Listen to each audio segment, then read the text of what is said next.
This is a Jane's Walk 2021 virtual tour of street art in New York City.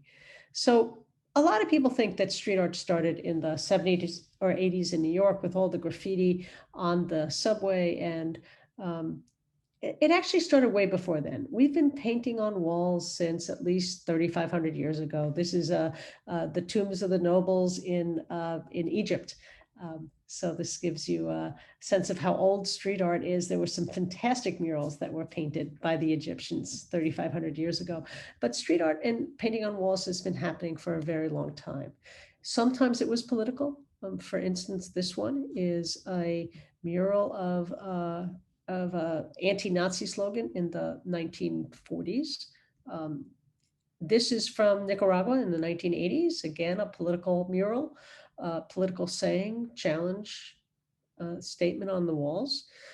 This is more recently in Europe in response to some political, in some ways, challenges that people were Nazis fuck off, it says, and it's a response to some of the right-wing organizing that's going on in Europe.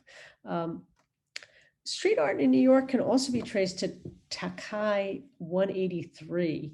In the 70s or early 80s, he was challenged. His friends challenged him to become known all over the city. So what he did was he went and he painted this all over the city. It's one of the things that he did to respond to his friend's challenge. But it started a wave of writing on the walls. In the 70s, as people know, New York faced a hard time, and there was a lot of graffiti on the subways. It was really taken down by Ed Koch, and he changed the subway cars so people couldn't paint on them. It appears to be coming back quite a bit. But a lot of ways, in my opinion, this was people looking for a way to be heard.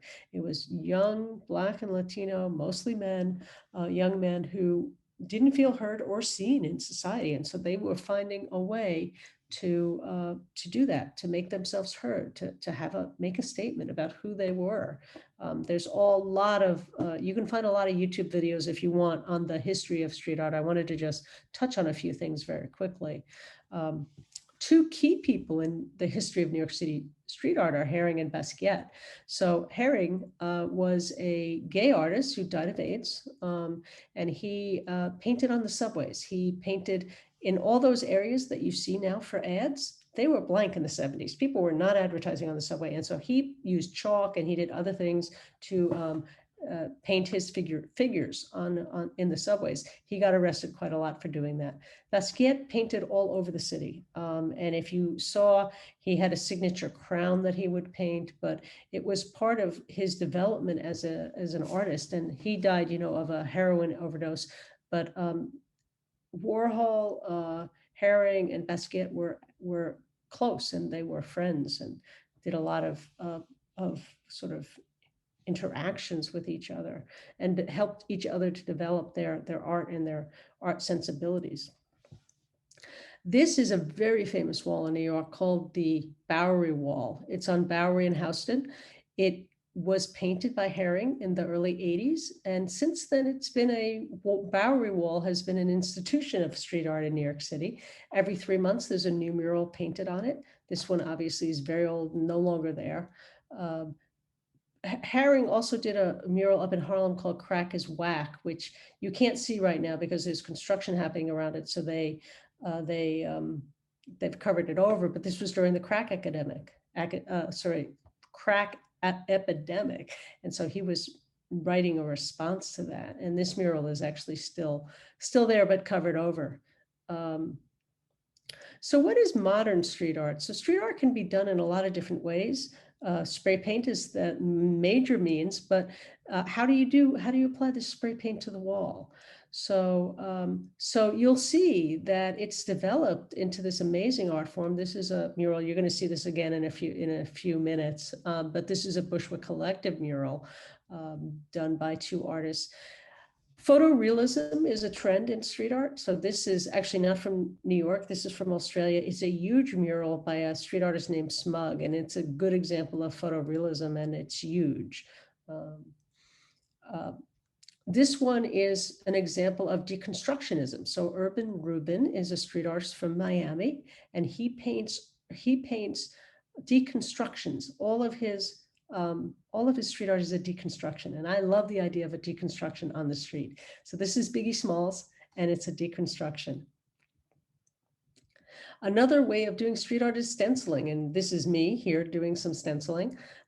It's you cut out what you want to stencil and you put it on the wall. This is a very famous street art. It's by Banksy, one of the most famous street artists in the world. He is anonymous, so people don't know who he is, but he's done amazing street art. He's based in the UK, but he does street art all over the world. This one is on 79th Street near Broadway, one of the only Banksys that you can see in New York City. This is a stencil also, so stencils are often used for political murals. This one's actually from Cuba. And this one is also a stencil. This is in the UK, and this was in a response to some of the police brutality issues in the US. It says, "Don't shoot, don't shoot, don't shoot." Just to show you how extensive stenciling can be, this is a stencil. It is 23 layers of stencils on this. And so this was not hand painted with a spray can. This was actually done with stencils. By a young woman street artist from Australia. Graffiti, we've seen already, and I think graffiti is part of street art, though many people think it's not. I do think it is, and I think it's a way for people to express themselves and be seen and heard on the streets. Wheat paste is another form of art on the streets.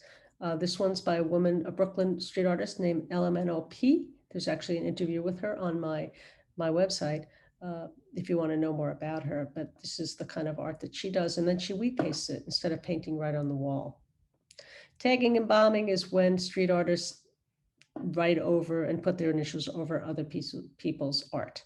And this is one of LMNOP's murals that's been tagged up pretty badly in Bushwick. Stickers, some people like to do stickers, and they'll make artistic stickers or stickers that are political or all kinds of things and put them all over. Street art has expanded all over the world. You can see street art in almost every single country in the world right now. I've seen it all over Asia. I've seen it in Budapest, in the UK. I've seen it in Australia, as well as about bunch of different cities in the US, and South America actually has very significant street art as well. So where to see street art in New York? Of course, the Bowery Wall I check out every 3 months as soon as, I like to see what the newest mural is. The Bushwick Collective, which is in Bushwick, Brooklyn, Wellington Court in Astoria, Harlem, East Harlem, the Bronx, the Museum of Street Art, which is on Bowery. You can also see a lot of street art in Manhattan now, Staten Island, and elsewhere. So this is the Bowery Wall. This is a couple of years ago. This is not there anymore. This is actually a Banksy, and it was Free Zehra Dogan. She is a journalist who's been imprisoned in Turkey, and he wanted to draw attention to that. This was on the Bowery Wall a while ago, 2 or 3 years ago. As I said, it's not there anymore. There's something else there now. This is another Bowery Wall, but you'll see, it's a great place to go. You'll see every 3 months it changes. Bushwick, Brooklyn is one of the most famous places for street art. It's got blocks and blocks and blocks of street art. I recommend that you go there.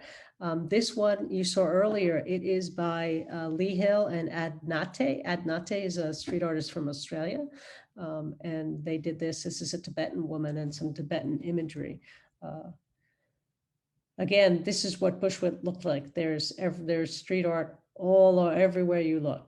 And the thing that I think is really important to do if you're going to Bushwick is also walk a little bit of ways from the Bushwick Collective, and you'll see some of the local artists. Some of the critiques of Bushwick are that right now it's some local artists, but mostly international artists that come in. They do beautiful murals.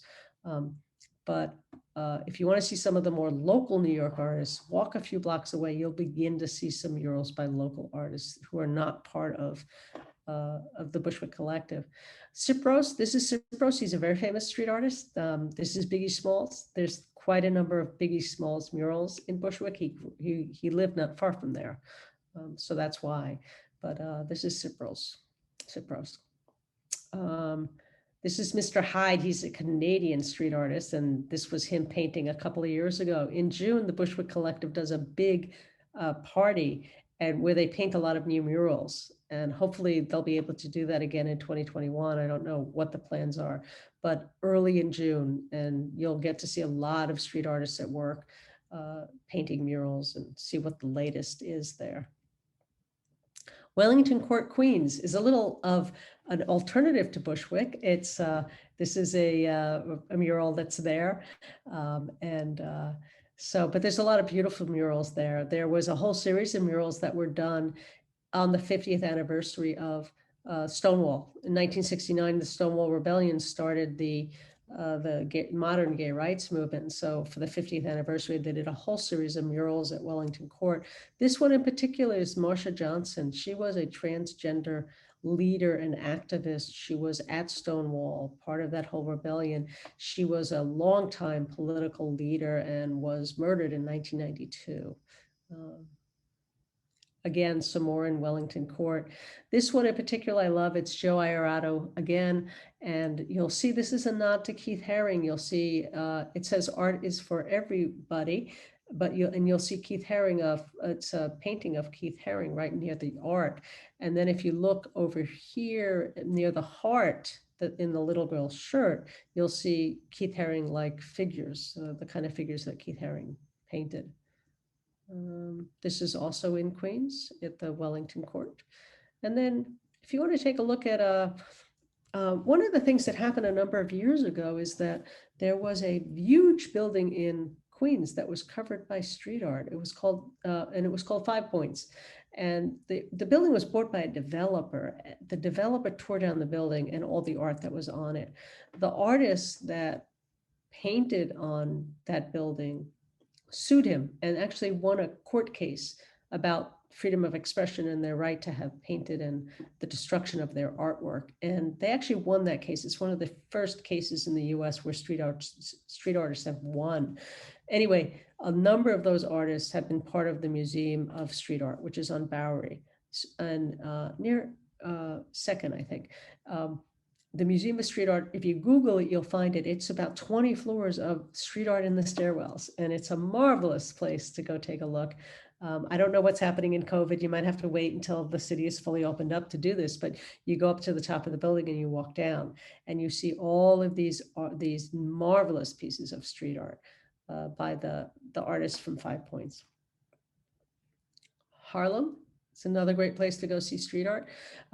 There's the Audubon bird street art murals that are all over the place. There's also this one in particular is done by Education is Not a Crime. And if you Google that or take a look at the hashtag, you'll find more of the murals. This is like the 100th anniversary of Dizzy Gillespie. And these are huge murals in Harlem, really, really beautiful. And this one is from the Thrive Collective, also in Harlem, and kind of historical. In East Harlem, you can find the Hall of Fame, which is a wall that's been painted, and it's the Hall of Fame, and it's a really beautiful kind of series of street art murals. This one's also in Harlem. And then the Bronx, of course, is a lot of where street arts happened. This is a very famous mural, the legendary Big Pun. He was a rapper who died tragically young, I think of a heart attack or something of that nature. And you'll find this in the Bronx. And there's, of course, a lot of other street art that's in the Bronx. Was one of the places street art began. Gramercy, Hell's Kitchen, Chelsea, a lot of street art now. This is by Tristan Eaton. And it's a historical figure and really a nod to early 1900s, this mural. So go look it up. It's really, really, really an interesting mural to take a look at. This is on 14th Street between 6th and 7th Avenue. There's two of them. There's one on one side, this building, and there's one opposite it by the two Brazilian, I believe, twins, As Geminos. And really, really lovely murals. Into Chelsea, you'll find Cobra. And Cobra's actually got murals all over the city, but he has a large concentration in Chelsea, Gramercy, and Midtown East pretty much. This is the Cobra signature is this multicolored face or hand or some part of the mural being multicolored. And of course it says, "We love New York." It's Einstein. From the High Line, you can see Mother Teresa and Gandhi. You can see it from the High Line, but you may as well come down and take a look at it. It's really, really a beautiful mural. And then around 10th and 20th, I'm sorry, 10th Avenue and 20th, there's a diner, and this one's above the diner, and it's Andy Warhol, Frida Kahlo, Basquiat, and Keith Haring. Really, and there's pieces in here that are a nod to each one of them. If you look at the far left, the dinosaur with the crown is a Basquiat signature, and then you'll see Keith Haring figures below, and then you see on the far right is also kind of a Basquiat. Anyway, so go look at that one and spend some time seeing all that's there. This one is also on the High Line. It's by Jordan Castile, who is a really important artist. She paints, Jordan paints immigrants and street vendors. And this is a spot on the High Line that gets painted over and changed every so often, but I think this one, the last time I was there, this was still there. This is in Chelsea. I love New York. I love this mural. This is Cobra again. This is a mural about 9/11 and the firemen. And just on the other side of the block, you'll see, actually on the other side of the building, you'll see Einstein on a bicycle, also by Cobra. Lower East Side has a lot of street art. And there's also on First Avenue near, there's a whole street art area where there's a lot of murals, which is where this one comes from. It's this one's not there anymore because those murals get painted over very often as well. When you see hearts on the streets or you see "Protect Your Heart" stenciled on the street, that's usually Hectad, and this is on the Lower East Side. It's one of his murals. This is also on the Lower East Side, really beautiful, large mural. I haven't quite figured out what it's about, but you can find this one on the Lower East Side. Chinatown's had a number of murals. This one is still there. This one is a whole grocery store painted as a mural. And then let's go to Staten Island just for a moment. This is Eric Garner's daughter. This was recently painted, and I think she recently passed away over the last year or so. And right nearby it, you'll find not this one, but this one, which is Martin Luther King. That old law, an eye for an eye, leaves everyone blind. So the time is always right to do the right thing. So it's really a statement about what we need to do as a society. This one is Wu-Tang Clan, and it's also in Staten Island. Nice big mural. A lot of political murals in Soho. If you're in Soho, some of them may not be there anymore because most of them were painted on boards of boarded up buildings. So this one's Adam Fu, and it's a mask. It's in some ways about the coronavirus. This is Congressman John Lewis, get into good trouble. This is a good example of a stencil. And that this was also in Soho. Brianna, who was murdered by the police. This is, you could find that in Soho.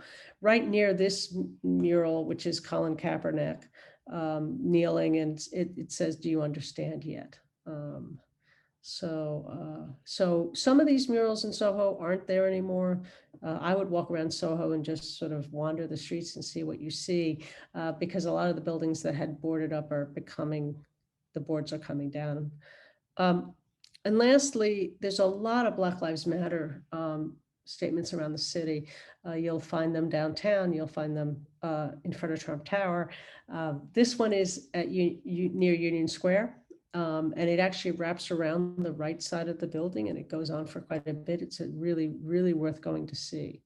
So That's a quick look at some of the best street art in New York City. Again, I only covered a small amount of what's there. There's so much out there, and I recommend that you go street art, you go look for street art and just find what you find. If you want to see some more posts, we have a lot of posts on our website called Travel for Life Now, and you'll go to the street art section. You'll see lots of street art from around the city. So that's it. Thank you for coming and looking at this. I'd love to hear your comments. Just let me know what you think about this. Take care. Bye.